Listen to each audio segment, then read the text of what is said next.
Test waste कैसा हुआ तुम लोग का? मेजर था ना अभी तो? आसान था पेपर, टफ था, कैसा था? तुम कहाँ गायब हो गई थी बीच में 3 दिन? क्यों? ये कोई टाइम होता है घर जाने का? कितना कितना नंबर आ रहा है?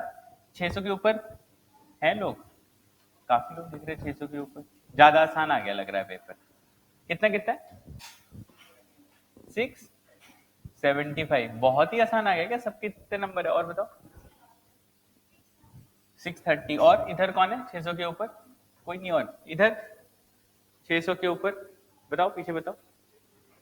609, 80, 55। और कोई? कितना? 60, 700 आया, ऊपर नहीं आ पाया उसके। चलो बढ़िया, बढ़िया काम किया तुमने। कितना सब्जेक्ट वाइज कितना है? 50। क्या गलत कर दिए? और बाकी 70, 75। ठीक है। और इधर 35, 75, 40। और कोई? 600 के ऊपर नहीं इधर? 600 के ऊपर नहीं है नंबर। और पेपर कैसा था ओवरऑल? बॉटनी कैसा आया था? अच्छा मतलब क्या, एक फटाफट बन रहा था कि इजी था? चलो ठीक है, ठीक है, बढ़िया। टॉपिक पे आते हैं। Body fluid. देखो पेपर मेरे समझ से अगर ऐसे एवरेज स्कोर अगर मैं पकड़ूंगा ऐसे तो 500 के नीचे लायक तो फिर पेपर नहीं रहा होगा, है ना? 500 के नीचे है तो फिर बहुत रीअसेसमेंट की जरूरत है चीजों पे। फिलहाल बॉडी फ्लूइड्स पे वापस आते हैं। हम लोगों ने सर्कुलेशन ऑलरेडी शायद शुरू कर लिया था, और सर्कुलेशन में हार्ट के एनाटॉमी पढ़ चुके हैं, हार्ट का सर्कुलेशन पढ़ चुके हैं, सारी की सारी कहानी हो चुकी है। यहीं से आगे बढ़ते हैं। आज हम लोग सीखेंगे ब्लड के बारे में, ब्लड, उसके कंपोनेंट्स और ब्लड ग्रुपिंग की कहानी। तो हेडिंग डाल, तुम लोगों ने ब्लड कुछ कुछ पढ़ा भी हुआ है, तो थोड़ा सा फास्ट चलेंगे इस टॉपिक में, है ना? तो हेडिंग डाल लो ब्लड। और ब्लड में आज जो सबसे पहली चीज सीखने जा रहे हैं वो है ब्लड ग्रुपिंग। ठीक है, तो ब्लड के अंदर लिख लेना ब्लड ग्रुपिंग। ब्लड ग्रुपिंग को सीखने के लिए दो टर्म सबसे पहले सीखने पड़ेंगे। एक टर्म है एंटीजन और एक टर्म है एंटीबॉडी। तुम लोगों ने वैसे ब्लड ग्रुपिंग तो ऑलरेडी पढ़ा हुआ है अगर देखा जाए तो। याद है हमने principles of inheritance and variation में ऑलरेडी एक डिस्कशन लिया था अगर ध्यान हो तो। Blood group A B O, याद है कुछ? हमारे पास 3 टोटल एलील्स हुआ करते थे, आई ए, आई बी और आई ओ, यही थे ना एलील्स। अब इसके अलग अलग कॉम्बिनेशन अगर हम देखें तो ध्यान से सुनना। आई ए, आई बी, आई ओ में डोमिनेंट एलील्स कौन से थे? आई ए और आई बी डोमिनेंट था, और आई ओ मेरा कौन सा था? Recessive allele. तो याद है आई ए ब्लड ग्रुप, आई ए आई ओ ए ब्लड ग्रुप, है ना? आई बी आई ए, ये ए बी ब्लड ग्रुप। तो ये हमने ए बी और ओ, इन 4 ब्लड ग्रुप्स को हमने पढ़ा। इतना ध्यान है कुछ कुछ तुम्हें? अब इसका हम टेक्निकल बेसिस सीखते हैं कि चलो ठीक है, जीन्स तो प्रेजेंट है, ये जीन्स, गेट लगा दो, अब इसके बाद और कोई नहीं आएगा, लगा दो गेट। हाँ, तो हमने देखा ए बी और ओ, इसका हमने एलील्स वाइज हमने सारी की सारी कहानी सीखी। आज हम ये सीखते हैं कि देखो आरबीसी के मेम्ब्रेन के ऊपर कुछ तो स्ट्रक्चर्स होते हैं जो डिफाइन करते हैं ब्लड ग्रुप को। वहां जाने से पहले ये 2 शब्द सुने कभी भी? एक मिनट राजीव, एक काम करना, तो गार्ड साहब को बुला के लेकर ना, तो बुला तो सही पहले, है ना? कहानी बता रहा है। ऐसे क्या होगा, फ्लो टूटता रहेगा, टूटता रहेगा, टूटता रहेगा, पढ़ा ही नहीं पाएंगे हम लोग। हाँ, वैसे ये दोनों शब्द सुने कभी, एंटीजन और एंटीबॉडी? क्या डिफरेंस है दोनों में? एंटीजन, कोई भी और बच्चा आ रहा हो ना तो बाहर ही रोक दीजिएगा, ठीक है? हाँ, तो एक टर्म क्या है, एंटीजन है, और एक टर्म है एंटीबॉडी। क्या मतलब है एंटीजन का? दोनों प्रोटीन है। अच्छा, एंटीजन भी प्रोटीन है? पक्का एंटीजन प्रोटीन? और कोई? इतना कॉन्फिडेंस है तुम पक्का बोल देते हो, ठीक है। और कोई? एंटीजन क्या होता है? सिंपल भाषा में आज से याद रखना, हमारी बॉडी में एंटीबॉडीज बनती हैं। It is a part of your own defence mechanism. Antigen शब्द का मतलब ही होता है, सिंपल भाषा में अगर मैं बोलूं तो, एंटीबॉडी जनरेटर। क्या मतलब एंटीबॉडी का, एंटीजन का? एंटीबॉडी जनरेटर, यानी ऐसा कुछ जो हमारी बॉडी में एंटीबॉडीज जनरेट करा पाए, वही क्या कहलाता है? एंटीजन कहलाता है। ठीक है, अब antibody is a part of our immune system, है ना। लेट्स से कि हमारी बॉडी में कोई एक पैथोजन है। पैथोजन समझते हो क्या होता है pathogen? Any disease causing agent. हमारी बॉडी उसको आइडेंटिफाई करती है। कभी सोचा कैसे आइडेंटिफाई करती है? क्योंकि उसके सरफेस के ऊपर कुछ एंटीजेंस लगे होते हैं, उसके सरफेस के ऊपर कुछ खास तरह के प्रोटीन्स लगे होते हैं, शुगर्स लगे होते हैं, जिस बेसिस पर आइडेंटिफिकेशन किया जाता है। ये बात रहेगी दिमाग में। अब होता क्या है कि हमारी जो आरबीसीज हैं, उनके सरफेस के ऊपर एक शुगर लगी होती है, उस बेसिस पर हम डिफाइन करते हैं। अब देखना, शुगर और एंटीजन के बेसिस पे बताता हूं। एक होता है ब्लड ग्रुप ए, एक होता है ब्लड ग्रुप बी, एक होता है ए बी, और एक होता है ओ। इन सबका जीनोटाइप वगैरह तो तुमको पता ही है ऑलरेडी, है ना।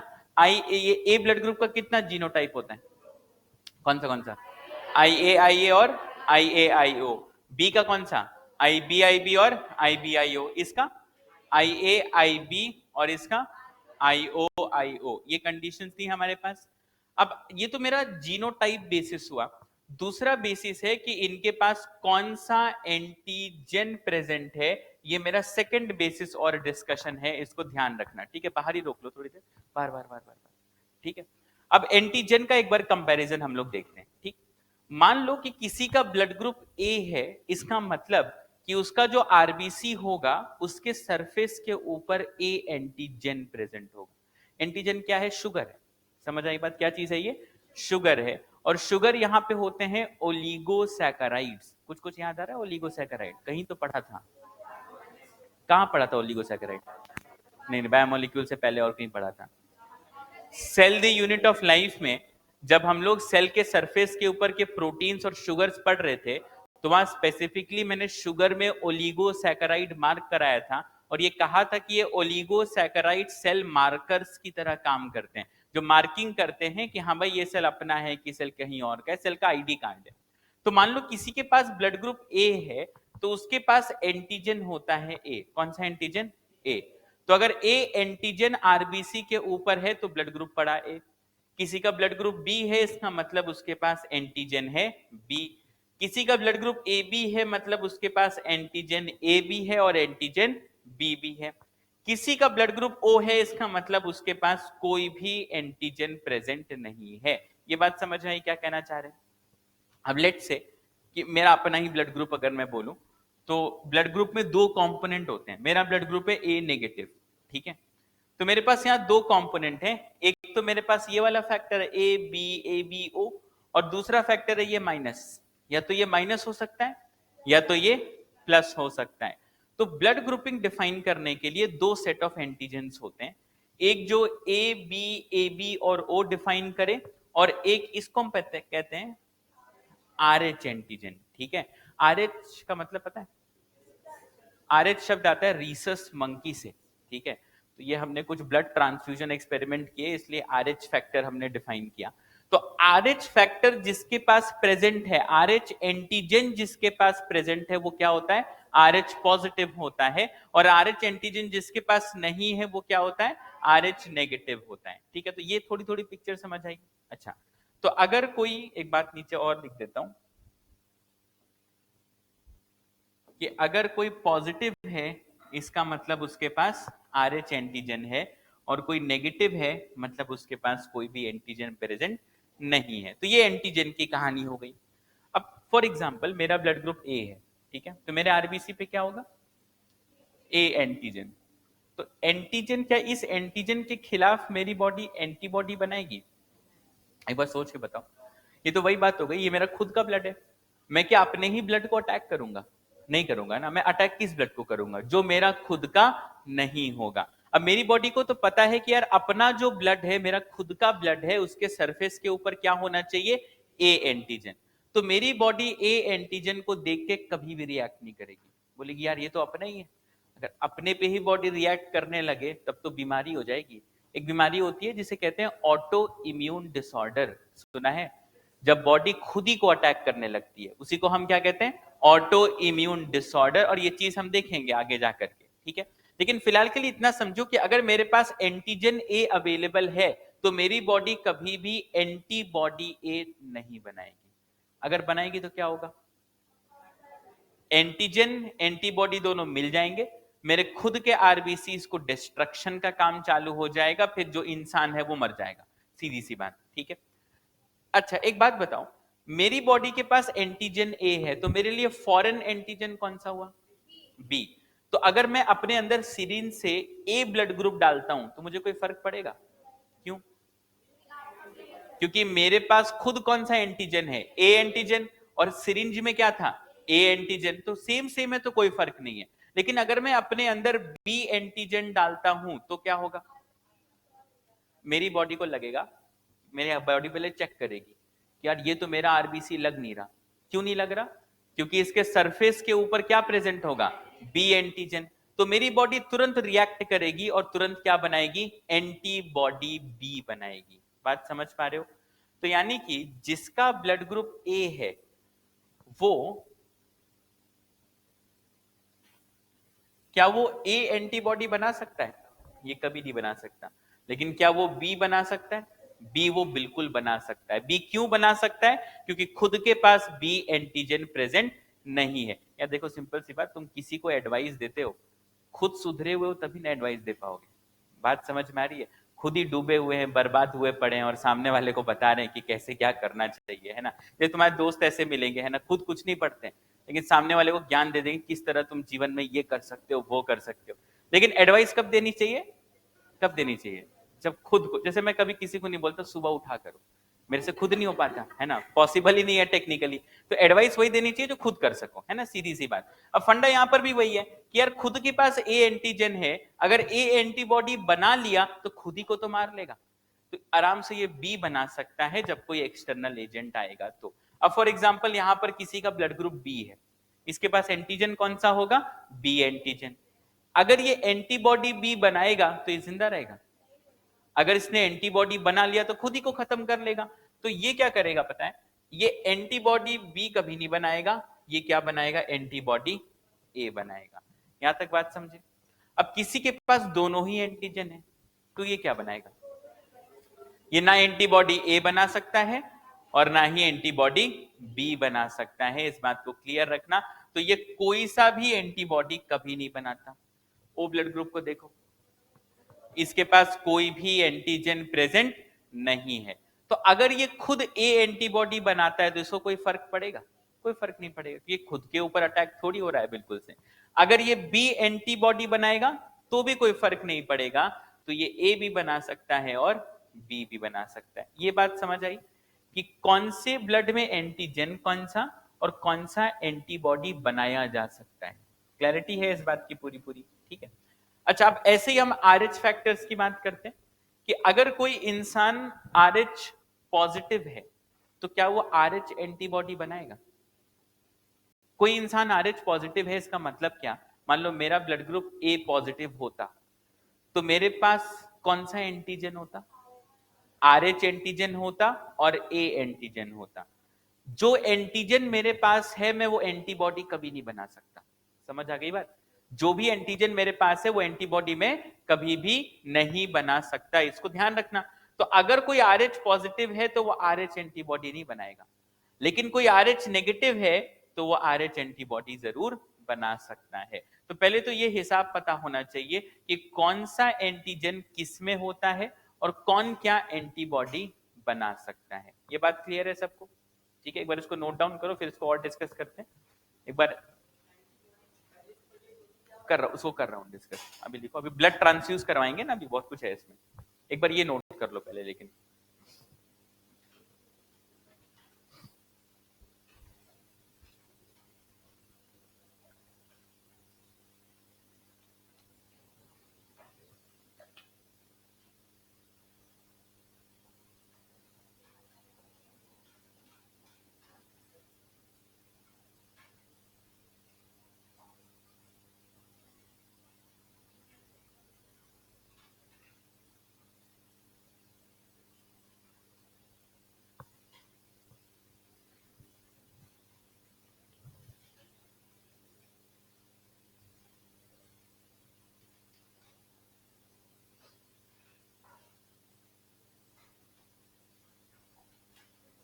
लिख लिया? थोड़ा सा स्पीड में लिखो।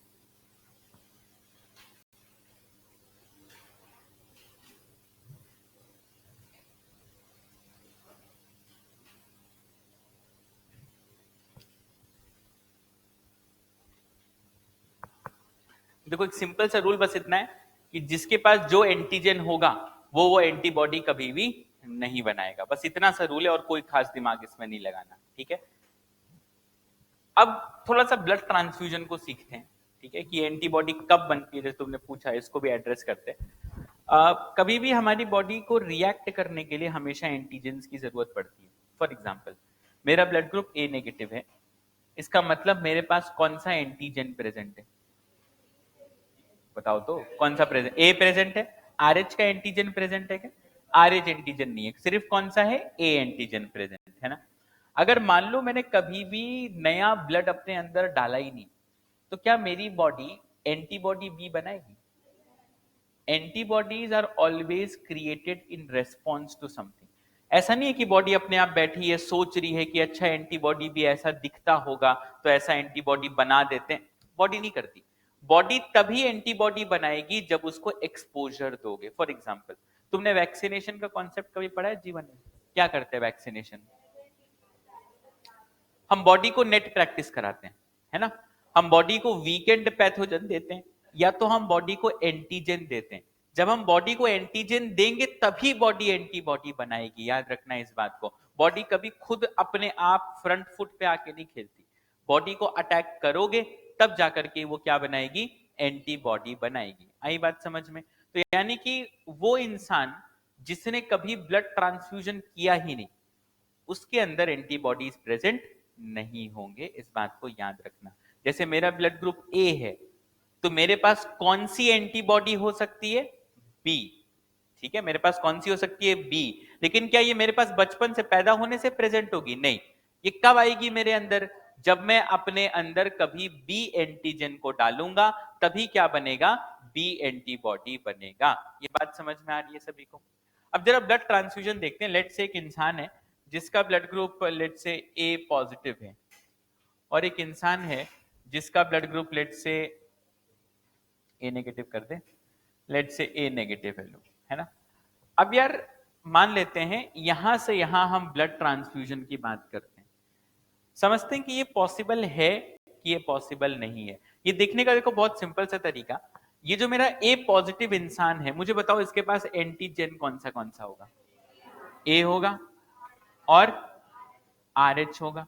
सही बात है। ये मेरा कौन है? डोनर है, ठीक है। तो डोनर में क्या देखा करो? एंटीजन देखा करो। ये कौन है? मेरा रिसीवर है। अब रिसीवर के पास एंटीजन कौन सा होगा? और कुछ? अच्छा, अब हमेशा रिसीवर की स्किल सोचते हैं। मान लो ये रिसीवर है, ये सिर्फ एंटीजन ए लेके घूम रहा है, ये एंटीबॉडी कौन सी बना सकता है? कौन सा बनाएगा?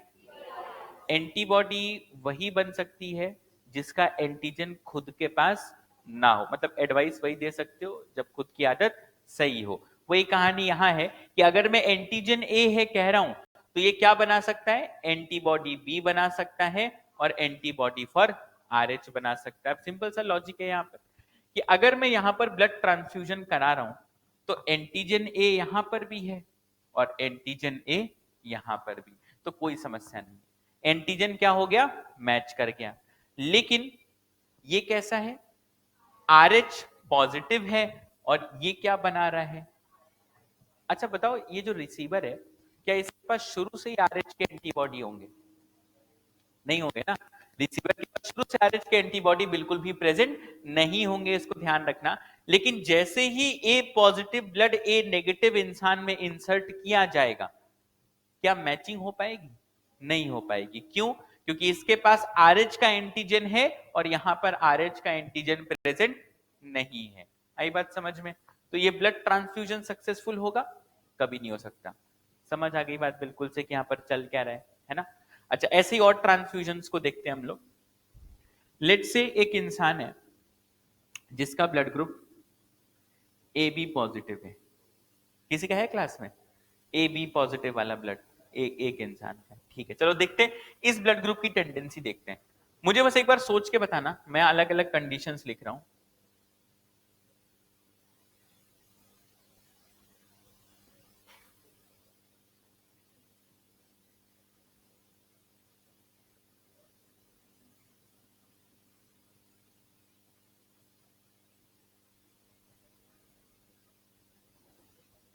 मुझे एक बात बताओ, इनमें से कितने ट्रांसफ्यूजन पॉसिबल हो सकते हैं और कितने नहीं हो सकते? एक बार जरा सोच लो।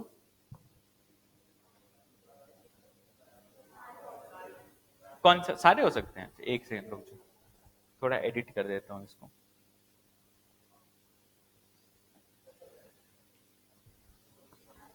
कौन से ट्रांसफ्यूजन पॉसिबल हैं और कौन से ट्रांसफ्यूजन पॉसिबल नहीं है और क्यों? सारे पॉसिबल? नेगेटिव वाले सारे पॉसिबल है? अच्छा, नेगेटिव छोड़ के सारे पॉसिबल है।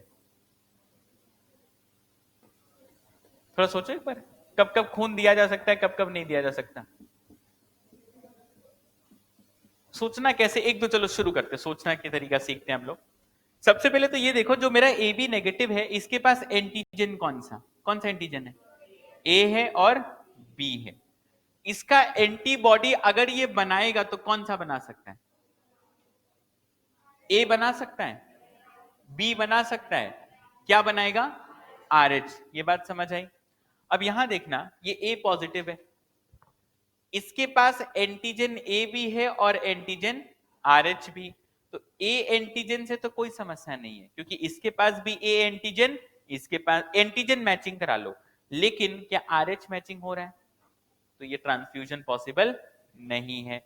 सेकंड केस, बी तो मैच कर रहा है लेकिन आर एच मैच नहीं कर रहा, तो नहीं पॉसिबल है ये।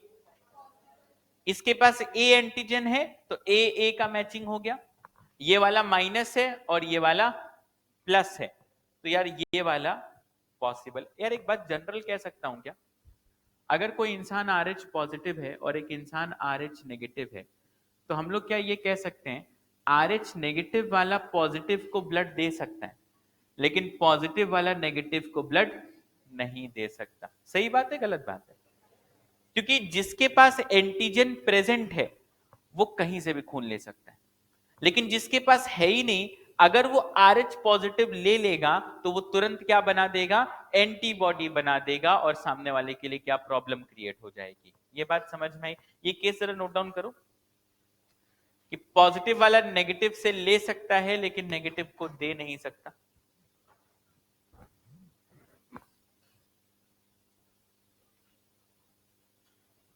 और जरा ये सारा केस में फिल इन कर दो, कहां कहां पॉसिबल है, कहां कहां नहीं पॉसिबल है।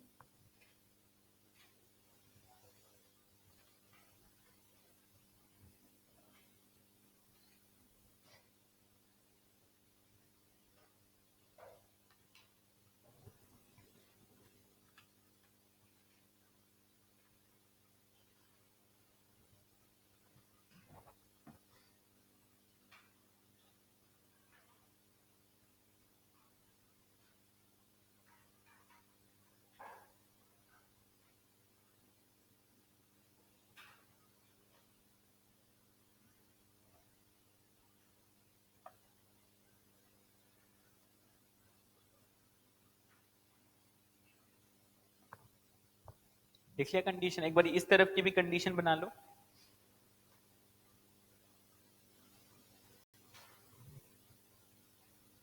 इसमें देखो, O positive A B negative भी पॉसिबल है, ये पॉसिबल नहीं है, ये पॉसिबल है, ये भी पॉसिबल है।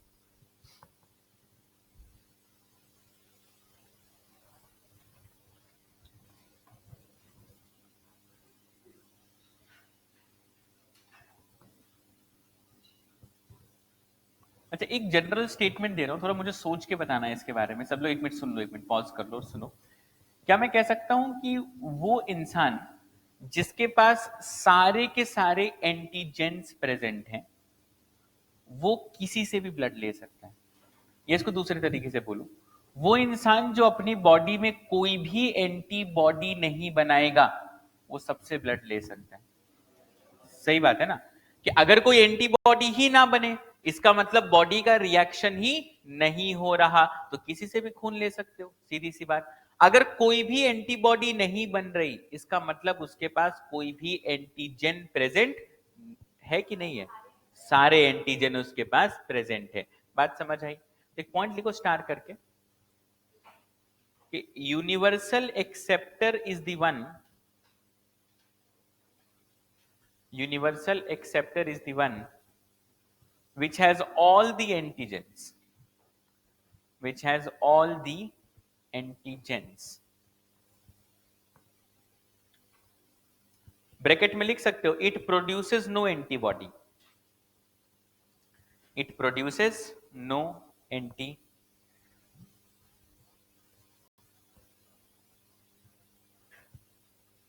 लिखा क्या इस बात को? तो ऐसा कौन है जिसके पास सारे एंटीजन है, ए बी हो, बी बी हो, आर एच बी हो? वो कौन हो जाएगा? A B positive. यानी जिसका भी blood group A B positive है वो सबसे ब्लड ले सकता है, इसको ध्यान रखना। ठीक है,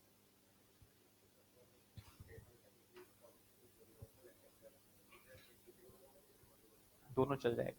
ठीक है, ये लिखा ए बी पॉजिटिव अपना कौन है? Universal acceptor. लेकिन एक बहुत ही दुख भरी बात है कि ए बी पॉजिटिव सबसे खून ले तो सकता है लेकिन दे नहीं सकता। एग्जाम्पल देखते हैं, जैसे कोई इंसान जो ए बी पॉजिटिव है ना, क्या ये ए नेगेटिव को खून दे सकता है? ये पॉसिबल है कि नहीं है? हाँ, ए बी पॉजिटिव, इसके पास ए एंटीजन भी है, बी एंटीजन भी है, आर एच एंटीजन भी है। तो यार देखो, एक एंटीजन तो मैच कर रहा है लेकिन बाकी कुछ मैच नहीं कर रहा, तो तुरंत क्या हो जाएगा? ये इंसान जो है मर जाएगा। ये और किसको खून दे सकता है? ये ए बी नेगेटिव को खून दे सकता है? कभी नहीं दे सकता। प्लस वाला माइनस को तो खून देगा ही नहीं, इसको ध्यान रखना। क्या ये जा करके बी पॉजिटिव को खून दे सकता है कि नहीं दे सकता? सोच के एक बार बताओ। देखो, बी पॉजिटिव के पास कौन सा एंटीजन है? इसके पास बी है और आर एच है, सीधी सी बात ना, बी है और आर एच है। जब ये ब्लड इसमें डालोगे तो बी का मैचिंग हो गया, आर एच का मैचिंग हो गया, लेकिन ए का नहीं हुआ। तो ये इसके लिए ए एंटीजन एक नया एंटीजन होगा और इसकी बॉडी तुरंत क्या करेगी? रिएक्ट करेगी, एंटीबॉडी बनाएगी, फिर प्रॉब्लम होगी। यानी कि जो यूनिवर्सल एक्सेप्टर है वो खून सबको नहीं दे सकता। गेस करो जरा, ये ए बी पॉजिटिव खून किसको दे सकता है? ये सिर्फ अपने जैसों को ही खून देगा, है ना? ए बी पॉजिटिव को ही खून दे सकता है, और किसी को दे सकता है? किसी को नहीं दे सकता। याद रखना, यूनिवर्सल एक्सेप्टर जो है वो अपना ब्लड अगर देने की बात आए तो किसको दे सकता है? सिर्फ ए बी पॉजिटिव को। इसको कहीं लिख के रख लो इस बात को। क्या ओ नेगेटिव को तो बिल्कुल, देखो अगर ए बी पॉजिटिव ने ओ नेगेटिव को ब्लड दिया, इमेजिन करते हैं ओ नेगेटिव के पास कोई भी एंटीजन नहीं है, तो it can make antibody A, antibody B, antibody of R H, और इसके पास तो तीनों एंटीजन है ना? तो ये तो फिर बहुत ही बुरी कंडीशन हो जाएगी। ये बात याद रहेगी। तो जिसका भी ए बी एक ही का ब्लड था ना, राजीव का, तो राजीव को कभी जरूरत पड़े तो खून हम सब उसको दे सकते हैं, लेकिन अगर हमें रिटर्न जरूरत पड़े तो हम इससे खून ले नहीं सकते। ठीक है, बात समझ में आ रही है ना? तो चांस ही नहीं है कि हम खून इसका ले पाए। अच्छा, यहां से थोड़ा और आगे चलते हैं। एक और केस हम लोग देखते हैं। हम लोग सब लोग बोलते हैं ना किसी का ब्लड ग्रुप ओ पॉजिटिव है ना, तो बहुत महान है, वो खून सबको दे सकता है। कौन कौन है भाई O positive? Is a very common blood group है, कुछ लोग हैं ओ पॉजिटिव। ठीक है, एक काम करते हैं, मान लो मेरा ब्लड ग्रुप ए नेगेटिव है, मान लो क्या है, ठीक है। अगर मुझे खून की जरूरत पड़े तो क्या मैं इसका ब्लड अपने अंदर डाल लूंगा तो क्या होगा? हाँ, स्कोप नहीं रहेगा फिर मेरा, है ना? सीधी सी बात, लास्ट ही बार डाल रहा हूँ मैं ब्लड। प्रॉब्लम क्या होगी? ओ पॉजिटिव वाले के पास एंटीजन कौन सा है? इसके पास आर एच एंटीजन है, और मेरे पास कौन सा है? एंटीजन ए है, और एंटीजन बस ए ही तो प्रेजेंट है। तो आर एच पॉजिटिव वाला कभी भी आर एच नेगेटिव को ब्लड नहीं दे सकता। तो क्या ओ पॉजिटिव दुनिया में सभी को ब्लड दे सकता है? नहीं दे सकता। मुझे बताओ, सोच के बताना, ओ पॉजिटिव क्या ए बी पॉजिटिव को ब्लड दे सकता है? ओ पॉजिटिव के पास कौन सा antigen? R H antigen. A B positive के पास ए एंटीजन, बी एंटीजन और आर एच एंटीजन। इसको लिख के समझ लेते हैं, सारे केस लिख दे रहा हूं। ओ पॉजिटिव है, A B positive, A negative, B positive, A B negative, O negative, O positive. कौन सा ये लिखो जरा कंडीशन, कौन सा पॉसिबल है, टिक क्रॉस लगाओ फटाफट।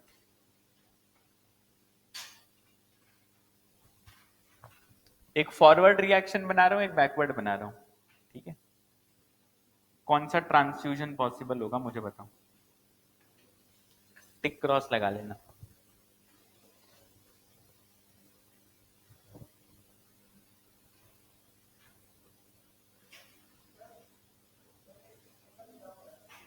बोलो।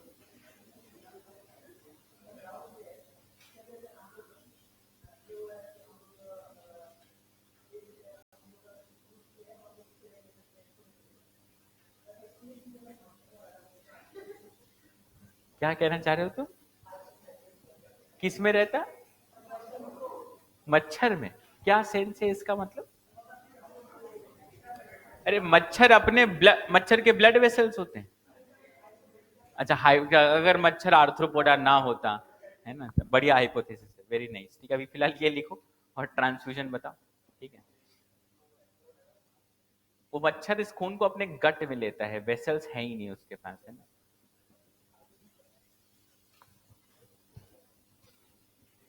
क्या होता, तुम इवॉल्व कर जाओ, तुम मच्छर टाइप के बन जाओ, रिवर्स भी तो पॉसिबल है। दोनों साइड से पॉसिबल है ना।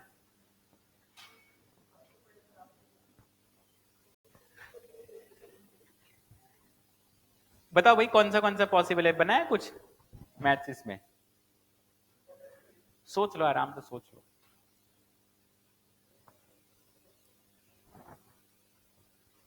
अगला पेपर कब है तुम लोग का? 5 को। क्या क्या आ रहा है? अच्छा, प्लांट एक हो चुका, प्लांट में फैमिली नहीं, उसमें नहीं आएगा, फैमिली नहीं आएगा मॉर्फो में। अप टू रूट, सी रूट है, स्टेम है, लीफ है, फ्लावर है, उतना ही आएगा। और बॉडी फ्लूइड और ब्रीदिंग, हाँ ये तो कुछ नहीं, फिजियो तो स्मूथ है। फैमिली देखते सिलेबस का वेट करे, क्या पता डिलीट हो जाए फिर से। इस साल भी एनटीए ने कोई सवाल नहीं पूछा फैमिली के ऊपर, है ना। बिना मतलब स्ट्रेस में वो 5 नई फैमिली याद करते हैं सब लोग, फॉर्मूला याद करते हैं, पता नहीं क्या क्या पढ़ते हैं उसमें, ठीक है। हमें भी आलस आता है पढ़ाने, पढ़ाया नहीं ना बहुत टाइम से, तो फैमिली तो पिछले साल ही ऐड हुआ ना, तो एक ही साल से तो पढ़ा रहे। जो लंबे टाइम से पढ़ा रहे वो ऑटोमेटेड है ना, वो स्पाइनल कॉर्ड में है, प्ले हो जाता है सीडी अपने आप, है ना। फैमिली वाला थोड़ा टाइम लगता है प्ले होने में। ये हो गया कहानी सबका। चलो यहाँ एक बार मैचिंग करते हैं। अब मुझे बताओ कौन सा पॉसिबल, ये पॉसिबल है O positive A B positive को खून दे सकता है? सोच लो। ओ पॉजिटिव के पास एंटीजन कौन सा? R H. और A B positive, A B है, बी बी है, और अरे ये तो यूनिवर्सल एक्सेप्टर है, तो ये चलेगा। ये रिवर्स, रिवर्स नहीं हो सकता। वैसे भी ए बी पॉजिटिव लालची किस्म के लोग हो जाते हैं ना, एकदम से खून सिर्फ ले रहे हैं, दे किसी को नहीं रहे, इसको ध्यान रखना।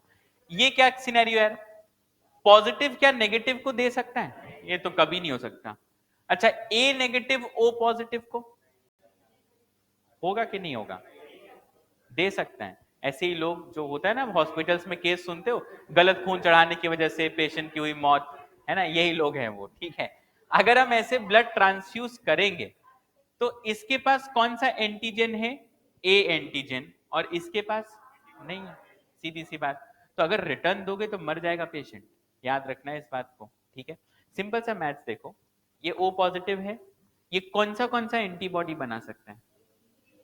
ए बना सकता है, बी बना सकता है, और एंटीजन इसके पास सिर्फ आर एच है। तो अगर तुम इसको ए एंटीजन दोगे तो ये तुरंत एंटीबॉडी ए बनाएगा, इसको ध्यान रखना। अच्छा, बी पॉजिटिव क्या इसको दे सकता है खून? कैसे खून दे रहे हो? बी पॉजिटिव ने अगर ओ पॉजिटिव को खून दिया तो ये एंटीबॉडी बी बना देगा तुरंत तुरंत। ये एंटीबॉडी का हिसाब देखो। अच्छा, इधर जा सकते हैं क्या? ये पॉसिबल है। ए बी नेगेटिव क्या ओ पॉजिटिव को खून दे सकता है? कभी नहीं दे सकता। क्यों नहीं दे सकता? इसके पास एंटीजन है ए का और बी का। ठीक है, तो जैसे ये एंटीजन देखो, रिएक्ट बॉडी तभी करती है जब वो खुद के पास ना, जैसे फॉर एग्जांपल एक तुम्हारे दोस्त की एक बहुत खराब आदत है जो तुम में नहीं है, जैसे ही तुमको उस आदत का पता लगेगा तुम रिएक्ट करोगे ना, पता चला तुम भी वैसे ही हो, है ना, तो तुम थोड़ी रिएक्ट करोगे। रिएक्शन तो तब होता है जब तुम्हारे लिए कुछ नया होता है ना, otherwise why will you react. ठीक है, वही कहानी यहां भी है। अब ये बेचारा एंटीजन इसने सिर्फ जीवन में एक ही देखा, कौन सा, RH। जब तुम इसको ए एंटीजन भी दे दोगे, बी भी दे दोगे, तो रिएक्ट करना ही करना है, ये कैंसिल। अच्छा, ये पॉसिबल है क्या, O positive A B negative, ये भी cancel. O negative O positive को दे सकता है?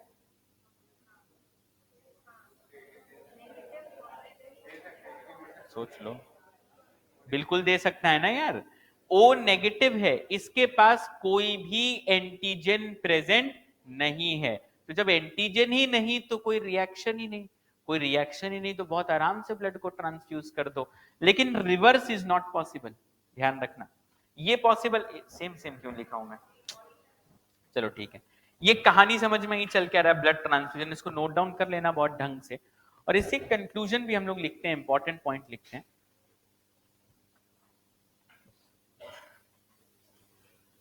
क्या मैं ये कह सकता हूं, सुनना एक बार, क्या मैं ये कह सकता हूं एक यूनिवर्सल एक्सेप्टर वो है जिसके पास सारे एंटीजन है, मतलब वो कोई भी एंटीबॉडी नहीं बनाता? सही है गलत है? एक यूनिवर्सल एक्सेप्टर वो है जिसके पास क्या है, सारे के सारे एंटीजेंस प्रेजेंट हैं और वो कोई भी एंटीबॉडी नहीं बनाता। मैं सब कुछ एक्सेप्ट तब, सब लोग आके मुझे सारी अपनी दुनिया भर के सीक्रेट तब बताएंगे ना जब मैं उस पर कोई रिएक्ट ना करूं, और जब वो बात मैं अपने तक ही रखूं। सीधी सी बात है ना, सारी सीक्रेट बताना कब बंद करेंगे, जब मैं रिएक्ट करना शुरू कर दूं। सीधी सी बात है ना, जैसे घर पे हो सकता है तुम मम्मी से सारी बात ना शेयर कर पाते हो या पापा से ना कर पाते, लेकिन एक जगह रिस्क फैक्टर बड़ा है ना, थोड़ा बोलेंगे रिएक्शन बड़ा हो जाएगा, पिट जाएंगे, कुछ भी हो सकता है। ठीक है, वही कहानी यहां पर भी है कि एंटीजन जिसके पास सब हो वो सबका ब्लड ले सकता है। अच्छा, सबको ब्लड दे वही सकता है जिसके खुद के पास कोई भी एंटीजन ना हो। आई बात समझ में? तो यूनिवर्सल डोनर कौन होगा, जिसके पास कोई भी एंटीजन ही प्रेजेंट नहीं होगा। तो कोई भी एंटीजन नहीं वाला एक ही ब्लड है, ओ नेगेटिव। तो यूनिवर्सल डोनर कौन हुआ, ओ नेगेटिव। पॉजिटिव वाले नहीं होते, है किसी का ओ नेगेटिव? है ही नहीं कोई यूनिवर्सल डोनर क्लास में। चलो ठीक है, एक पॉइंट लिखो स्टार करके, यूनिवर्सल डोनर डैश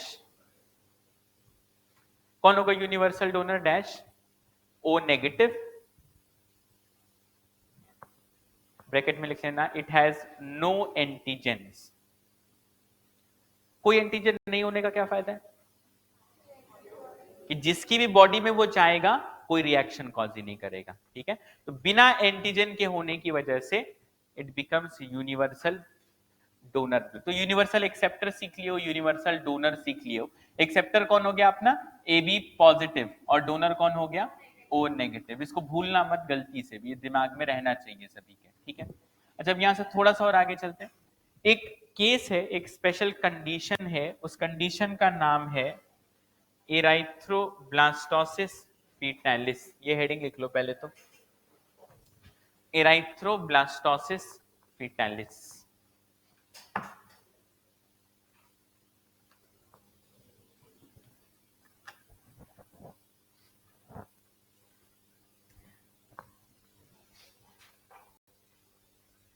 अब इसमें क्या होता है एक बार कंडीशन को समझते हैं, पहले हेडिंग डाल लो, एराइथ्रोब्लास्टोसिस फीटैलिस।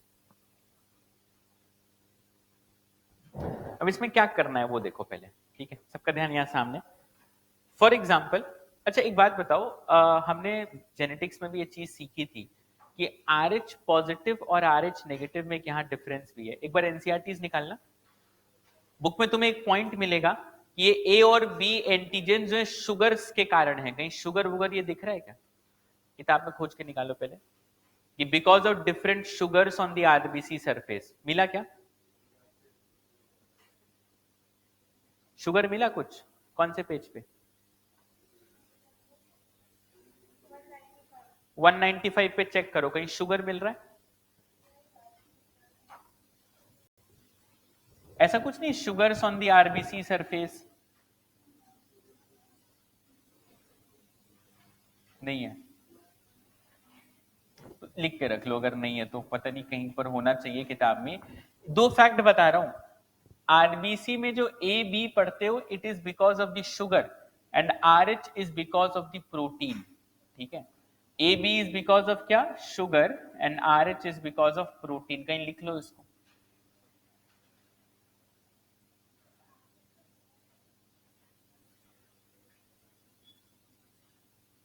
लिखा इस चीज को। अब तुम्हारी किताब में शुगर लिखा है, बाकियों की किताब में नहीं लिखा है, ऐसा कैसे हो सकता है? कहाँ लिखा है शुगर तुम्हारी किताब में? तो तुम बोल क्यों रहे थे शुगर लिखा है, हैं? चलो ठीक है, यहाँ वापस आते हैं। अब देखो कंडीशन क्या है, इराइथ्रोब्लास्टोसिस फीटालिस की कंडीशन, ये हो सकता है वहां लिखा हो, वो इनहेरिटेंस में हो शायद इसकी लाइन शुगर वाली, है ना? इनहेरिटेंस में है क्या लाइन, देखना एक बार। मैं कैसे भूला चैप्टर की लाइन कहां पर है, बस चेक करो। मोबाइल फोन पे भी एनसीईआरटी मिल जाती है, एक बार चेक करो ना, इनहेरिटेंस में लाइन है क्या शुगर्स की? हाँ, डिफरेंट शुगर करके वो वहां की लाइन है, हाँ तो मैंने यहाँ बोला होगा उसको, ठीक है। तुम कॉपी पे अलग से लिख लेना कि it is because of sugars, और अपना आरएच वाला प्रोटीन के कारण है। अब इस समस्या में क्या होता है ये देखो, इराइथ्रोब्लास्टोसिस फीटालिस में आरएच मिल गया, ठीक है। आरएच पॉजिटिव एक डोमिनेंट ट्रेट है कि रेसेसिव ट्रेट? फॉर एग्जाम्पल मैं अगर पूछूं कि अपने क्लास में आरएच पॉजिटिव ब्लड ग्रुप वाले कितने लोग हैं, पॉजिटिव वाले कौन कौन है बताओ। ये तो उल्टा हो गया, तुम्हारी क्लास तुम लोगों का सबका नेगेटिव ब्लड ग्रुप है। कितने लोग को अपना ब्लड ग्रुप ही नहीं पता? तुम लोग भाई क्या करो, ब्लड ग्रुप भी नहीं, क्यों नहीं पता तुम्हें अपना ब्लड ग्रुप? ये बहुत बेसिक चीज है ना? बेसिक ब्लड ग्रुप क्या है तुम्हारा पता होना चाहिए तुमको, ठीक है। ओवरऑल मुद्दा क्या भाई, तो मुझे लगा नॉर्मल जेनेटिक्स उल्टी पड़ गई, है ना? यूजुअली क्या होता है, आरएच पॉजिटिव एक डोमिनेटिंग फैक्टर है, और मेजॉरिटी जनता का आरएच पॉजिटिव ही होता है, ठीक है। नेगेटिव वाले रेयर होते हैं, ध्यान रखना इस बात को। तो RH positive is a dominant blood group, ठीक है। मान लो अगर फादर का ब्लड ग्रुप पॉजिटिव है और मदर का ब्लड ग्रुप नेगेटिव है, तो बच्चे का ब्लड ग्रुप क्या होगा, क्या होना चाहिए? नॉर्मल कंडीशन में 99% चांस के हिसाब से क्या होना चाहिए, पॉजिटिव होना चाहिए। केस टू केस लेके चलते हैं। इमेजिन करना, ये जो बाहर का गोला है ये मम्मी है, इसका ब्लड ग्रुप नेगेटिव है, और अंदर का गोला फीटस है, इसका ब्लड ग्रुप भी नेगेटिव है, ठीक है। क्या प्रेगनेंसी के केस में ब्लड मिक्स होता है? कभी नहीं होता, है ना? ये नहीं कि फीटस का ब्लड मदर के अंदर चला जा रहा है, मदर का ब्लड फीटस के अंदर आ जा रहा है, ऐसा कुछ नहीं होता। देयर इज एन इंटरफेस जिसे हम प्लेसेंटा कहते हैं, है ना?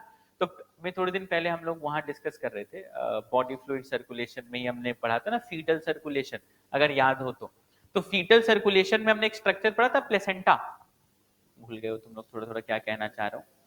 एक इस तरीके का इंटरफेस एग्जिस्ट करता है जिसे हम प्लेसेंटा कहते हैं, जिस वजह से फीटस का ब्लड और मदर का ब्लड इंटरमिक्स कभी भी नहीं करता।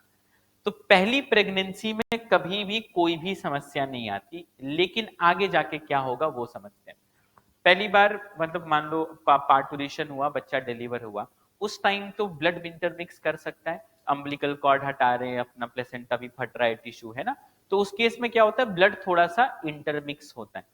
अब फीटस का ब्लड यहाँ क्या है, नेगेटिव, मदर का नेगेटिव, तो अगर इंटरमिक्स हो भी जाए तो भी क्या मदर में कोई फर्क पड़ेगा? कोई डिफरेंस नहीं, क्योंकि RH negative same same, no difference at all, तो यहां कोई दिक्कत नहीं है। केस नंबर 2 देखो, मदर आरएच पॉजिटिव है, बच्चा भी आरएच पॉजिटिव है, कोई फर्क पड़ेगा? देखो पहली प्रेगनेंसी में तो वैसे भी कोई फर्क नहीं पड़ रहा, लेकिन पहली बार जब बच्चा डिलीवर हुआ तब ब्लड जो इंटरमिक्स हुआ, तो मम्मी की बॉडी क्या करेगी, रिएक्ट करनी चाहिए। अच्छा, मम्मी की बॉडी रिएक्ट कब करेगी, बच्चा पॉजिटिव है, मम्मी भी पॉजिटिव है, कोई रिएक्शन होगा? क्योंकि दोनों के पास कौन सा एंटीजन है, आरएच एंटीजन। रिएक्शन कब होता, जब मम्मी का ब्लड ग्रुप नेगेटिव हो और उसको पॉजिटिव ब्लड दिख जाए। तो जैसे ही पॉजिटिव ब्लड दिखेगा इमीडिएटली क्या हो जाएगा, एंटीबॉडीज क्रिएट हो जाएंगे। बात समझ में आ रही है? तो ये केस में भी कुछ नहीं हो रहा बच्चे को। अच्छा, एक और केस दिखाता हूं, बच्चा नेगेटिव है, मम्मी पॉजिटिव। अब ये तो रूल था, पॉजिटिव वाला नेगेटिव से ब्लड ले सकता है, पॉजिटिव वाला पॉजिटिव से ब्लड ले सकता है, लेकिन नेगेटिव वाला नहीं ले सकता। ये डिस्कशन था हमारा। तो अगर मम्मी RH पॉजिटिव है, बच्चा कैसा है, RH नेगेटिव, तो पहली प्रेगनेंसी के बाद जब पार्टुरेशन होगा तो क्या मम्मी की बॉडी रिएक्ट करेगी? RH पॉजिटिव ब्लड क्या RH नेगेटिव के लिए रिएक्ट करेगा? कभी नहीं करेगा। बात समझ में आ रही है? लेकिन समस्या यहां पर आती है, ये देखो ध्यान से, मम्मी है RH नेगेटिव, बच्चा है RH पॉजिटिव। पहली प्रेगनेंसी में कोई भी दिक्कत नहीं आएगी क्योंकि ब्लड कभी मिक्स ही नहीं हुआ। लेकिन जब पहली बार बच्चा डिलीवर होगा तो पूरी की पूरी कॉर्ड्स फटते हैं, वेसल्स फटेंगे, तो ब्लड इंटरमिक्स करेगा, है ना। उस वजह से मम्मी की बॉडी विल बी एक्सपोज्ड। अच्छा, मम्मी इस कैसा, RH नेगेटिव, इसका मतलब क्या, इसके पास एंटीजन प्रेजेंट है। अगर कोई RH नेगेटिव है मतलब उसके पास RH एंटीजन है क्या? उसके पास RH एंटीजन प्रेजेंट नहीं है, इस बात को क्लियर रखना। अच्छा, कौन सी एंटीबॉडी ये बना सकती है? बना सकती है। तो जैसे ही RH नेगेटिव मम्मी को RH पॉजिटिव ब्लड दिखाई देगा, मम्मी ने तुरंत क्या बनाया, एंटीबॉडी बनाया। ये बात समझ आई? इससे पहली प्रेगनेंसी को कोई फर्क पड़ा? इसमें पहली प्रेगनेंसी को कोई भी फर्क नहीं पड़ रहा, इस बात को एकदम क्लियर रखो। अच्छा, मान लो सेकंड प्रेगनेंसी, जैसे पहला बच्चा हुआ, 9 महीने का जेस्टेशन पीरियड खत्म हुआ, अगला बच्चा लेट से कुछ ही टाइम बाद हुआ, 1 साल के अंदर ही सेकंड बच्चा कंसीव किया मदर ने। अब क्या प्रॉब्लम आएगी कि मम्मी के अंदर तो क्या बन चुका है, RH के एंटीबॉडी। तुम्हें पता है एक एंटीबॉडी होता है IgG जो प्लेसेंटा को पार कर सकता है। तो अब समस्या क्या होगी कि ये एंटीबॉडी फीटस पे अटैक करेगा, करेगा ना, क्योंकि ऑब्वियस सी बात है। अभी ये देखो, ये कंडीशन कंपैटिबल कंपैटिबल कंपैटिबल, ये नॉन कंपैटिबल, ठीक है। सेकेंड प्रेगनेंसी में क्या होगा, फीटस पर अटैक चालू हो जाएगा, क्योंकि अभी भी फीटस RH पॉजिटिव है और मदर कैसी है, RH नेगेटिव। लॉजिक समझ पा रहे हो? अच्छा, ये प्रॉब्लम की वजह से ऑब्वियस सी बात है फीटस कंसीव होने में प्रॉब्लम आएगी, है ना, और रिजेक्शन होने लगेगा। बात समझ में आ रही है? इसको अवॉइड कैसे किया जा सकता है, कोई गेस वर्क? इवेंट क्या हुआ, समझ आया? देखो, ये समस्या तब होती है जब मम्मी का ब्लड ग्रुप कैसा हो, RH नेगेटिव हो, और फीटस का ब्लड ग्रुप कैसा हो, RH पॉजिटिव हो। मम्मी की बॉडी में पहली प्रेगनेंसी में इश्यू आएगा क्या? नहीं। लेकिन हाँ, पहली प्रेगनेंसी के बाद जब ब्लड इंटरमिक्स करेगा तब क्या होगा समझना, तब एंटीबॉडीज बनेंगे। कौन सी एंटीबॉडी? RH एंटीबॉडी बनेंगे, और ये RH एंटीबॉडी सेकंड वाला फीटस होगा उस पर अटैक कर देंगे। अब इस अटैक को कैसे रोकें? क्या कर सकते हैं? NTRH दे दें, और कुछ? सीधा इंजेक्शन दे देंगे। और कोई सॉल्यूशन हो तो? सेकंड बच्चा ही ना करे, लॉजिकल सॉल्यूशन, ठीक है ना। पहले बच्चे में अगर कोई समस्या नहीं है तो सेकंड बच्चे की जो है, अरे लॉजिकल सॉल्यूशन है उसके पास, ठीक है। या कुछ और, मान लो उस कपल को सेकंड बच्चा चाहिए ही चाहिए, तो टाइम बढ़ा दें, एंटीबॉडी सरोगेसी। ये भी मतलब इंटेलेक्चुअल, दो आज नया सॉल्यूशन मिला मुझे। एक तो सॉल्यूशन इस कपल को कि ये बच्चा ही ना करे, दूसरा सॉल्यूशन सरोगेट मदर में बेबी कंसीव करे। अच्छा पॉसिबिलिटी है, ठीक है, लेकिन अपने सिलेबस के हिसाब से पॉसिबिलिटी हम लेके चलते हैं ना। एक चांस ये कर सकते हैं, हाँ क्या, तुम बताओ बताओ क्या कह रहे हो? सब बोल रहे हैं, तुम भी बता दो। अच्छा, क्या बताओ? हाँ,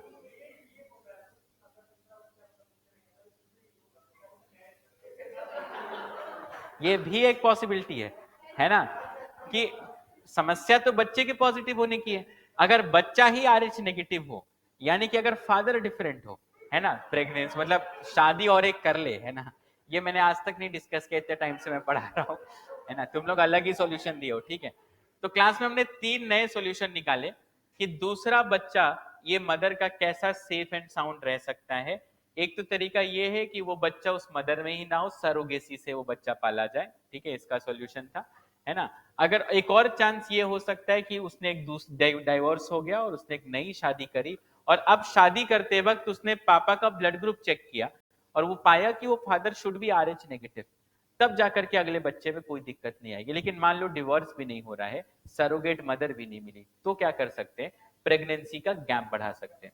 पहले बच्चे और दूसरे बच्चे में 4 से 5 साल का अगर गैप करते हो, ठीक है, तो ऑब्वियसली क्या होगा, तब तक एंटीबॉडीज ही भूल जाते हैं कि अच्छा कोई आया होगा बहुत पहले, भूल गया एंटीबॉडी, ठीक है। मेमोरी होती है ना, मेमोरी की भी एक लिमिट होती है, ठीक है। तो अगर प्रेगनेंसी में गैप बढ़ा दो तब भी इस समस्या से बच सकते हो। समझ में आया बात?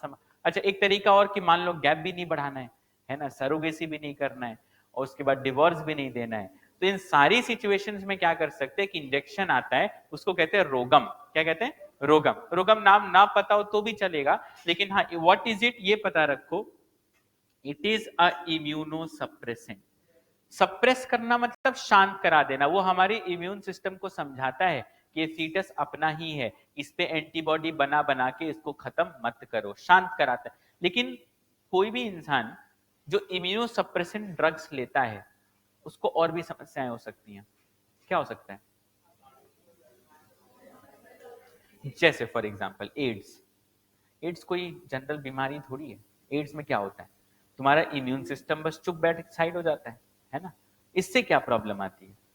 ये तो वही बात हो गई कि हमने इंडिया पाकिस्तान का बॉर्डर पूरा उड़ा दिया, पर्सनल हटा दिए।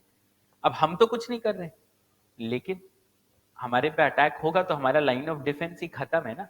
तो बेसिकली होगा क्या कि जो भी इंसान के ड्रग्स कंज्यूम करता है उसकी इम्यूनिटी बहुत ज्यादा कमजोर पड़ जाती है, तो छोटी मोटी बीमारियां भी बहुत बड़ा इंपैक्ट डाल सकती हैं। ये बातें क्लियर है ना? तो फटाफट अब ये कंडीशन लिखो, ये बना लो ना, compatible compatible compatible non compatible. फिर कुछ, क्योंकि उसके जो एंटीबॉडीज बनते हैं ना वो दूसरे होते हैं, they can not pass through the placenta. समझे बात को? ये क्वेश्चन मैंने एक फैकल्टी से पूछा था इंटरव्यू में, है ना, नहीं बता पाया था। ये लिखो,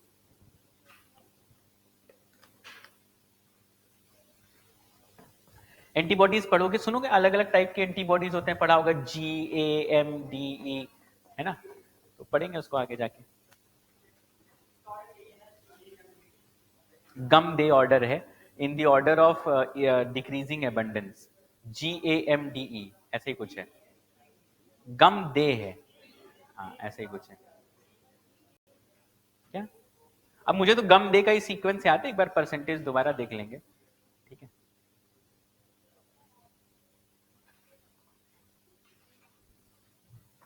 लॉजिकली सबसे कम ई होना चाहिए ना, अगर ई बढ़ा लोगे तो चीखते चीखते मर जाओगे, है ना। ई प्रॉब्लम भी तो क्रिएट करता है। लिख लिया क्या? 4 गोले बनाने हैं तुमको, ठीक है, नीचे एक पॉइंट लिखना। ये लिख लेना कि समस्या कब आती है नॉन कंपैटिबल, जब मदर इज RH क्या negative and foetus is RH positive. तो कोई इंसान शादी कर रहा हो उसको ब्लड ग्रुप भी चेक कर लेना चाहिए, है ना, पूरा प्रोफाइलिंग चेक कर लेना चाहिए। ग्राफ्टिंग ऑफ्टिंग भी देख लेना चाहिए। मैं तो कह रहा हूँ कल को एक दो का ऑर्गन जाए, है ना, थोड़ा सा लीवर अगर इधर उधर कर सके, किडनी इधर उधर, मतलब लंबा सोचना चाहिए इंसान को। क्या कह रहे हो? हाँ तो मैं करूंगा ना, मैं ऐसे ही करूंगा, मैं पहले ऑर्गन चेक करूंगा कि ऑर्गन है कि नहीं है, मैचिंग हो रहा है कि नहीं, ठीक है। ऑर्गन डोनर नहीं मिलते, नहीं तो आजकल पता चला किडनी चली जाए, कुछ भी हो सकता है, ठीक है, ये लीवर डैमेज हो जाए तो किसी को तो नया लीवर देना पड़ेगा, है ना। खैर पॉइंट लिखो, पहला मेंशन करना। इनकम्पैटिबल कंडीशन लिख लिए कि mother should be RH negative and foetus is RH positive. लिखना, हाँ बोलो।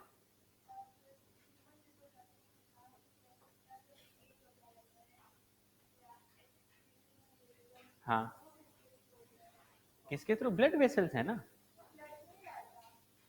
मतलब अरे एक्सक्रीटरी मटेरियल एज इन, देखो एक्सक्रीटरी मटेरियल क्या होगा, यूरिया होगा, अमोनिया बेस वाले कंपोनेंट्स होंगे, तो वो तो सीधा ब्लड के थ्रू एक्सचेंज कर लोगे ना। ब्लड नहीं जाता, वो एक इंटरफेस है। ब्लड मतलब एक तरफ होता है तुम्हारा अम्बिलिकल आर्टरी, अम्बिलिकल वेन, और एक फीटल आर्टरी, फीटल वेन, और एक तरफ होता है तुम्हारा मैटरनल आर्टरी, मैटरनल वेन। वो एक्सचेंज होता है, ब्लड कभी डायरेक्ट सप्लाई नहीं होता, ठीक है। तुम्हें ब्लड डायरेक्ट मत भेज देना, ठीक है। हाँ, क्या बोल रहा था मैं? हाँ, लिखना no problem in first pregnancy, no problem in first pregnancy.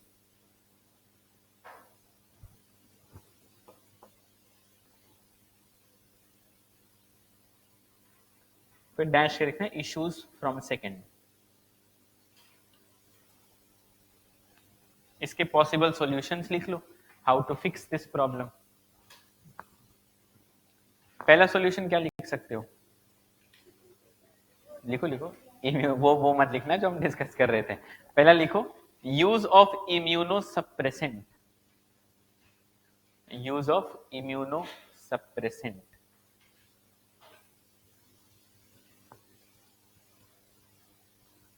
कौन सा इम्यूनो सब नाम भी लिखना, रोगम। और दूसरा सॉल्यूशन क्या हो सकता है? Increase the gap between two pregnancies. 4 से 5 साल, वैसे देखो आइडियली भी ना 3 से 4 साल का तो गैप होना ही चाहिए, ठीक है, लिखना। तो increase the gap between two pregnancies. तो ये कहानी थी अपनी किसकी? इराइथ्रोब्लास्टोसिस फीटालिस की, ठीक है।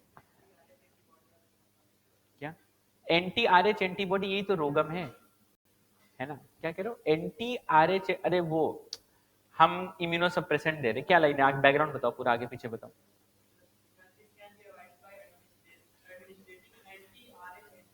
हाँ, वो कहना चाह रहा है जो आरएच की एंटीबॉडी मदर ने बनाई उसके अगेंस्ट हम सप्रेस करना चाह रहे हैं anti RH antibody.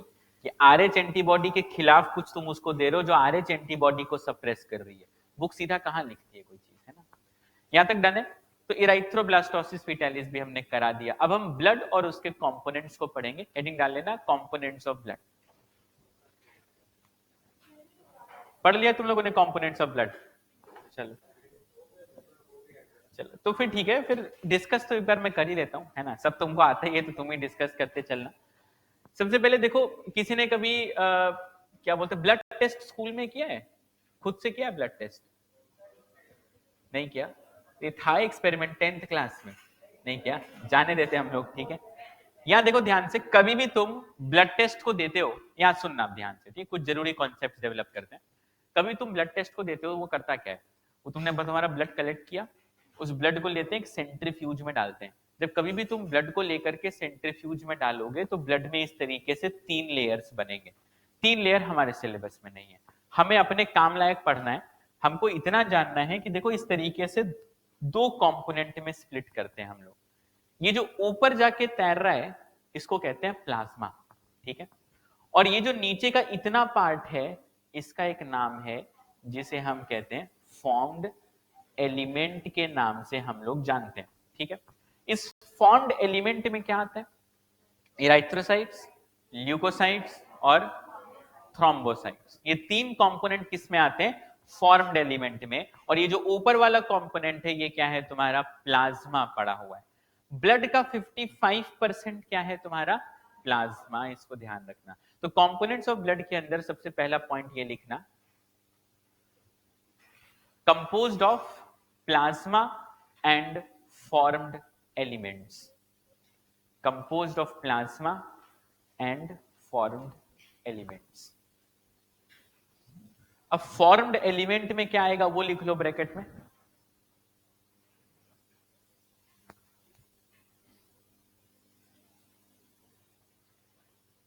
Formed element में आएगा आरबीसी, डब्ल्यूबीसी और प्लेटलेट्स।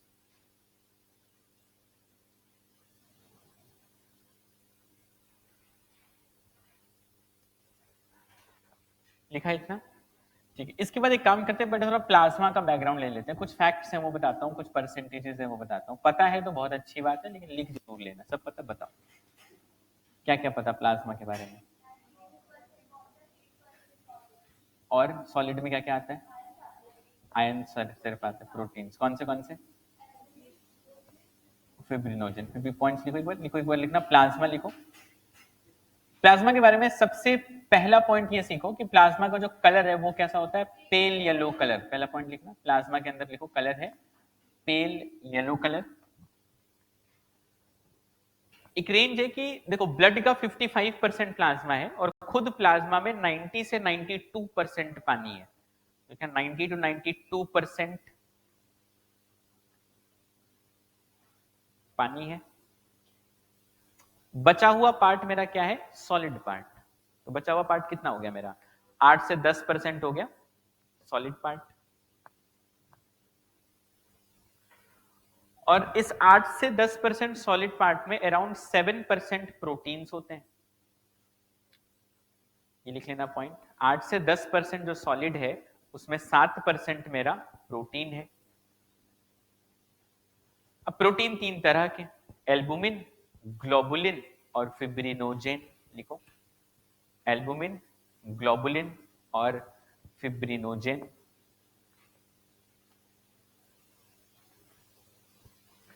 सबसे फेमस क्वेश्चन है इसका, नीट में मैच द फॉलोइंग का डायरेक्ट सीक्वेंस आती है।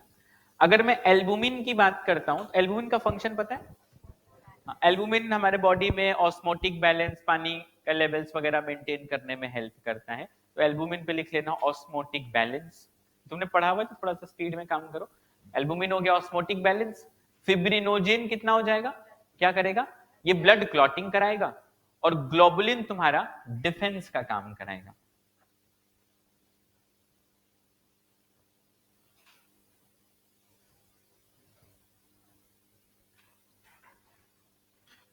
लिख लें यहां तक। तो ये चलो कंपोनेंट की कुछ बातें हो गई। अच्छा, अगर मैं बात करूं कि what are the functions of blood, तो क्या क्या फंक्शंस लिख सकते हैं? अगला लिखो फंक्शंस ऑफ ब्लड।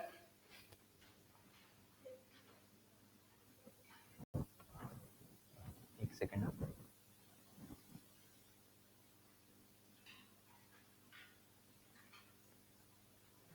हाँ बताओ क्या क्या फंक्शन हो सकता है?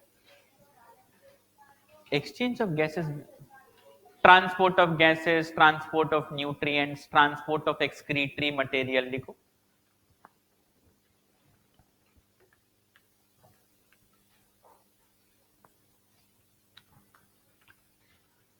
और क्या फंक्शन हो सकता है?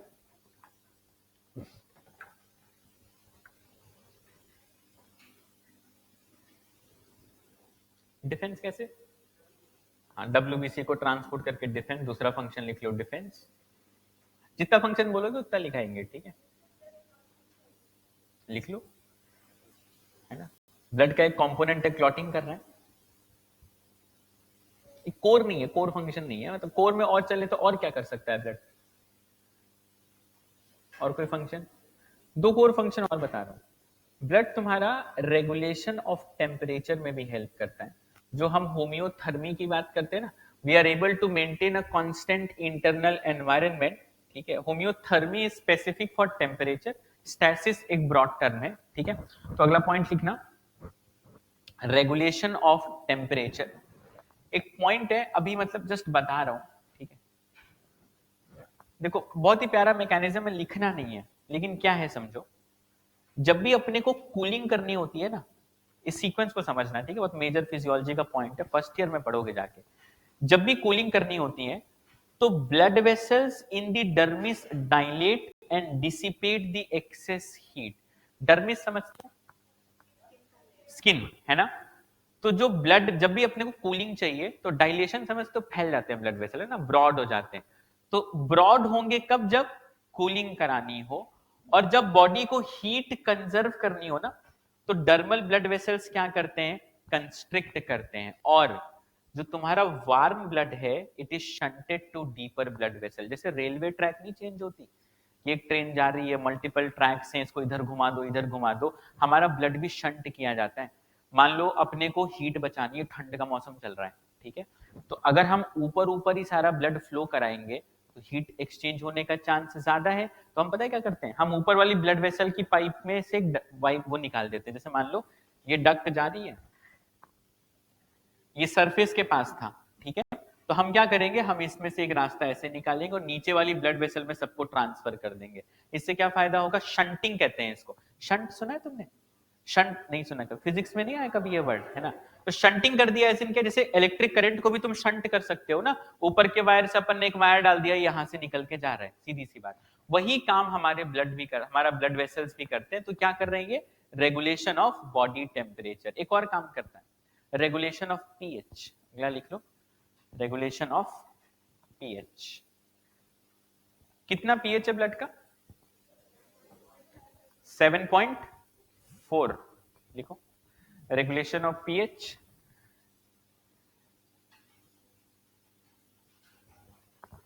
पीएच लिख लेना कितना? 7.4। ठीक है, अब आते हैं थोड़ा सा आरबीसी के बारे में विस्तार से बात करते हैं। लिखना हेडिंग आरबीसी।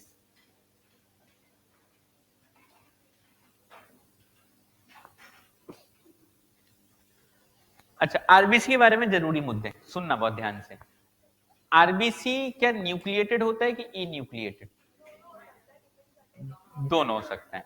अगर मैं एक मैच्योर ह्यूमन आरबीसी की बात कर रहा हूं तो वो ई न्यूक्लिएटेड है, ठीक है। क्यों लूज करता है आरबीसी एक न्यूक्लियस? ताकि वो स्पेस बना पाए, क्योंकि आरबीसी का जो कोर फंक्शन है दैट इज टू ट्रांसपोर्ट, ठीक है, ट्रांसपोर्ट ऑफ गैसेस मेरा कोर फंक्शन आरबीसी का होगा। अब ट्रांसपोर्ट कराने के लिए जो सबसे ज्यादा क्रिटिकल एलिमेंट चाहिए उसका नाम क्या है? हीमोग्लोबिन, जो कि कुछ ऐसा दिखता है। इस पे करते हैं बात हम लोग। आरबीसी के अंदर पहला पॉइंट लिखना, शेप इसका है, पढ़ा होगा, बाई कॉनकेव। बाई कॉनकेव समझते हो? मेरे पास एक आरबीसी का फोटो पड़ा है, ये देखो, ये बाई कॉनकेव, इसी को हम कहते हैं। ये इधर से भी ऐसा और इधर से भी ऐसा, तो ये कैसा शेप हो गया? बाई कॉनकेव शेप हो गया।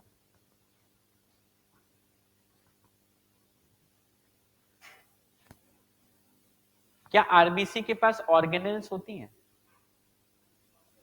देयर आर नो ऑर्गेनेल्स, इसीलिए ये 120 दिन बाद मर जाता है, ठीक है। ऑर्गेनेल्स होते तो जिंदा रहता।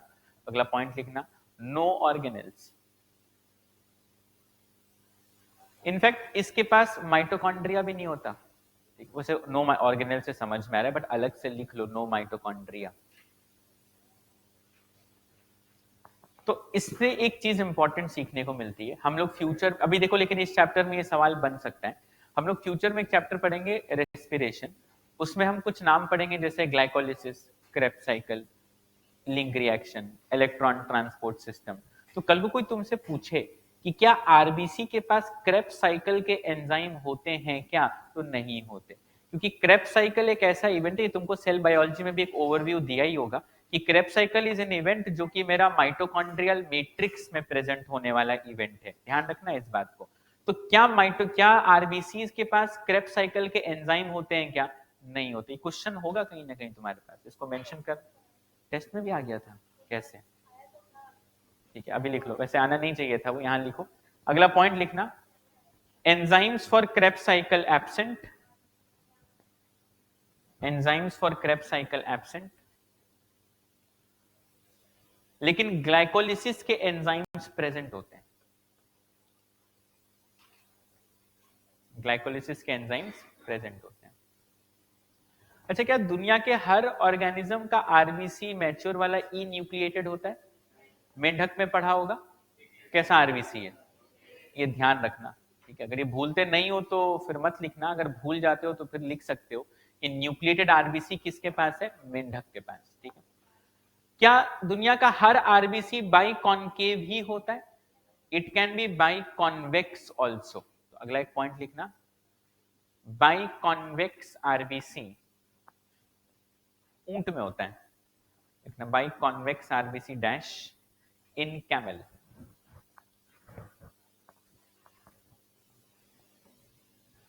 अच्छा, एक दो जेनेरिक पॉइंट्स और हैं। अगर हम आरबीसीज की बात करेंगे, पहली बात तो इनकी मेम्ब्रेन का एक खास नाम है, दैट इज डोनन्स मेम्ब्रेन। तो अगला एक पॉइंट लिख लो, मेम्ब्रेन डैश डोनन्स मेम्ब्रेन।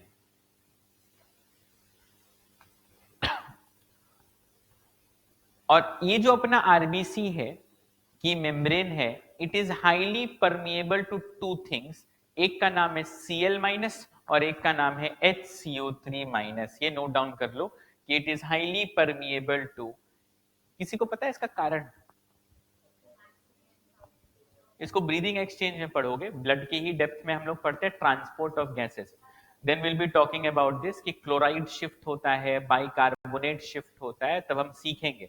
इसीलिए इन दोनों के लिए परमिएबिलिटी क्या होनी चाहिए? बहुत ज्यादा होनी चाहिए, इसको याद रखना। अच्छा, क्या आरबीसी के पास एंडोप्लाज्मिक रेटिकुलम होता है? नहीं होता, ये भी ध्यान रखना। अलग से इसलिए बोल रहा हूं कि अलग से पीवाईक्यू है कि नो माइटोकॉन्ड्रिया, नो ईआर, इसको ध्यान रखेंगे, भूलेंगे नहीं बिल्कुल।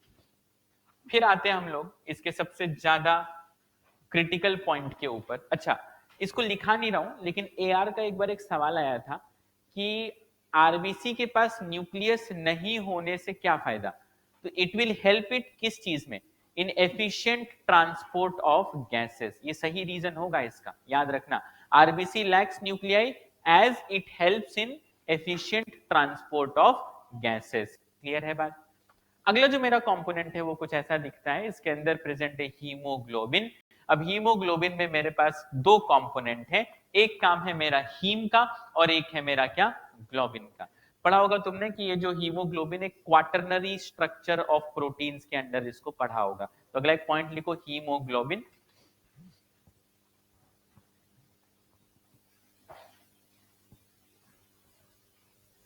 हीमोग्लोबिन पे लिखना डैश करके, एक चीज है मेरा हीम पार्ट और एक चीज है ग्लोबिन पार्ट।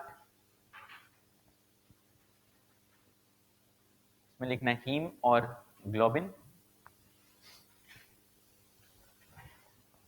जो अपना ग्लोबिन है उसमें 4 चेन्स हैं, 2 अल्फा की चेन्स हैं, 2 बीटा की चेन्स हैं। तो ग्लोबिन के ब्रैकेट में 2 अल्फा प्लस 2 बीटा लिख लेना। ये सब हुआ होगा कवर तुम्हारा ऑलरेडी, है ना? तो रिफ्रेश मान लो, 2 अल्फा 2 बीटा। उसके बाद क्या है, ये वाला जो पार्ट है बीच में सैटर्न जैसा तुमको जो दिखाई दे रहा है, this is your haem part. ठीक है, तो हीम को गोला करके लिखना कि रिंग्ड मॉलिक्यूल, रिंग जैसा दिखने वाला मॉलिक्यूल है with iron, ringed molecule with iron. Iron का भी दो फॉर्म होता है, फेरस फॉर्म होता है, फेरिक फॉर्म होता है। इसमें किस फॉर्म में होता है, Fe+2 फॉर्म में होता है। तो ब्रैकेट में लिख लेना आयरन कौन से फॉर्म में होगा, Fe+2 फॉर्म में होगा। यहां तक बातें क्लियर है? इसलिए ये भी पढ़ा शायद तुमने हो कि एक हीमोग्लोबिन 4 ऑक्सीजन कैरी करता है। क्यों कर रहा है? ये अपने को 4 हीम का स्ट्रक्चर दिखाई दे रहा है। अब सवाल ये कि आरबीसी की लाइफ साइकिल कितने दिन की है? 120 डेज। 120 दिन बाद आरबीसी के साथ होता क्या है? स्प्लीन में चला जाता है। और फिर क्या होता है? फिर क्या होता है? तो बॉडी क्या करती है उसकी कंपोनेंट्स का? जो इंपॉर्टेंट होता है रख लेती है और बाकी फेंक देती है। तो क्या इंपॉर्टेंट है? आयरन और, हाँ, इससे कुछ बहुत खास बनने जा रहा है। तुमने सुना होगा बाइलुरुबिन, सुना है? और बाइलवर्डीन। एक बार आरबीसी के क्विक लाइफ साइकिल देखते हैं हम लोग, 5 मिनट लगेगा। ठीक है, बहुत ही प्यारी सी साइकिल, एक बार ध्यान से देखना। ये 120 दिन की लाइफ साइकिल होती है आरबीसी की टोटल। ठीक है, हमारे पास कुछ ऑर्गन्स होते हैं जिनको हम कहते हैं इराइथ्रोपोइटिक ऑर्गन, और कुछ ऑर्गन्स होते हैं जिन्हें हम इराइथ्रोक्लास्टिक ऑर्गन कहते हैं। क्या नाम है? इराइथ्रोपोइस्टिक और इराइथ्रोक्लास्टिक। पोइसिस मतलब बनाने वाला। तुम्हारी बॉडी में आरबीसी कहाँ बनता है? बोन मैरो में, बस, और कहीं नहीं। अगर स्पेसिफिकली बोले तो रेड बोन मैरो में बनता है, क्योंकि बोन मैरो भी तरह तरह के होते हैं। पहले कुछ पॉइंट्स हम लोग सीखते हैं, मेंशन करना। आरबीसी फॉर्मेशन, मेंशन करना आरबीसी फॉर्मेशन। इसमें कुछ पॉइंट सिखाता हूं। आरबीसी फॉर्मेशन, इसमें पहला पॉइंट लिखना in adults dash red bone marrow, in adults dash red bone marrow. जब तुम्हारा एम्ब्रियोनिक लाइफ था, एम्ब्रियोनिक स्टेज था, तो ये बनता था लिवर में, ये बनता था स्प्लीन में, ये बनता था प्लेसेंटा में। नोट करना, ये एक मेजर पॉइंट है। जब हमारा एम्ब्रियोनिक स्टेज था तो लिवर, स्प्लीन और प्लेसेंटा। इनफैक्ट अगर तुम्हें थोड़ा थोड़ा याद हो, थोड़ा ह्यूमन रिप्रोडक्शन, तो याद सुना है कभी amnion, chorion, allantois, yolk sac. Yolk sac भी काम आता है आरबीसी फॉर्मेशन में। ठीक है, yolk sac was also responsible for RB. अब नहीं, ऑब्वियसली अब है ही नहीं हमारे पास। तो ठीक है, मेन मुद्दा क्या है, अपने पास क्या है, रेड बोन मैरो। अच्छा, ये आरबीसी का मेन इराइथ्रोपोइटिक स्ट्रक्चर है, आरबीसी फॉर्मिंग स्ट्रक्चर है। फिर हमारे पास एक स्ट्रक्चर है जिसे हम कहते हैं क्या, स्प्लीन। स्प्लीन को कहा जाता है ग्रेवयार्ड, लेकिन इसके साथ साथ इसको हम blood bank of the body भी कहते हैं। क्यों कहते हैं? भले यहां पर सब खत्म हो रहा है, सब तबाह हो रहा है, लेकिन उसके बावजूद यहां पर एक्स्ट्रा जो कंपोनेंट है उसको स्टोर करके भी रखा जा रहा है। तो ये लिख लेना ऑर्गन्स के बारे में। ये एम्ब्रियोनिक वगैरह वाला एनसीईआरटी में है नहीं, एक्स्ट्रा पॉइंट्स है सारे। अब साइकिल को बहुत ढंग से देखते हैं। देखो, क्या मैं ऐसा कह सकता हूं कि स्प्लीन वाज एन इराइथ्रोपोइटिक ऑर्गन? क्योंकि स्प्लीन पहले क्या करता था, आरबीसी के फॉर्मेशन का काम करता था, और अब स्प्लीन एक इराइथ्रोक्लास्टिक ऑर्गन बन चुका है। क्या बन चुका है? इराइथ्रोक्लास्टिक ऑर्गन। अब फट से एक बार साइकिल देख लो, देखना कहानी कहां से शुरू होती है। ये आरबीएम में क्या बना अपना, आरबीसी बना, ये ब्लड में फ्लो किया और अब कहां पहुंच चुका है, लिवर और स्प्लीन में पहुंच चुका है। अब हीमोग्लोबिन है, इसको तोड़ना पड़ेगा, एक बनेगा हीम और एक बनेगा ग्लोबिन। ग्लोबिन तो मेरा प्रोटीन ही है, तो प्रोटीन को अमीनो एसिड में तोड़ के मैं रीयूज कर सकता हूं। सही बात है ना, हीमोग्लोबिन में ग्लोबिन को तोड़ा ताड़ा, उस अमीनो एसिड को मैं रीयूज कर सकता हूं फिर से, क्या बनाने के लिए, आरबीसी बनाने के लिए। फिर तो प्रोटीन मुझे चाहिए ही चाहिए। लेकिन यहां पर जो दूसरा कंपोनेंट है, हीम वाला पार्ट, इसके दो हिस्से बनेंगे, ठीक है। एक आएगा अपने पास, देखो हीम में भी दो चीजें, एक रिंग जैसा स्ट्रक्चर था याद करो, और एक उसके अंदर क्या लगा हुआ था, आयरन लगा हुआ था। तो हीम से आयरन को हटाने के बाद जो बचेगा, उससे हम चीजें बनाएंगे जिसका नाम है बाइलुरुबिन और बाइलवर्डिन। सुना है नाम कभी? अब तो सिलेबस से हट चुका है, लेकिन तुम्हारे लिवर में बाइल जूस और बाइल सॉल्ट्स बनते हैं, वो आ कहां से रहे हैं, वो आरबीसी के मेटाबॉलिज्म से निकल करके आ रहे हैं। आई बात समझ में? एक पॉइंट मेंशन कर लो, life cycle dash 120 days, life cycle dash 120 days, इसी में डैश करके लिखना, globin broken into amino acids and reused, globin broken into amino acids and reused। फिर अगला पॉइंट लिख लो, heme without iron, heme without iron is converted to biliverdin, heme without iron is converted to biliverdin and then to bilirubin।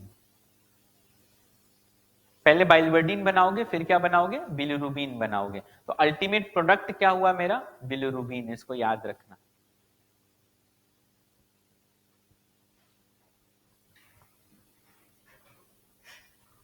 तुमने कभी blood test अपना कराया तो उसमें एक फेरिटीन के लेवल देखे कभी? कभी नहीं देखा। ये बाद में जाकर के समझ आएगा इसका रेलिवेंस, अभी के लिए ज्यादा इंफॉर्मेशन होगी तुम्हारे लिए। तो इतनी इंफॉर्मेशन पे अभी होल्ड करते हैं, अगली क्लास में हम लोग ब्लड वाला कंपोनेंट्स वाला पार्ट खत्म करेंगे और फिर हम लोग यहाँ से आगे। ये लोग यहाँ क्यों आ रहे हैं? अच्छा अच्छा, कौन सी क्लास है अभी? जल्दी 5 मिनट का ब्रेक ले लो।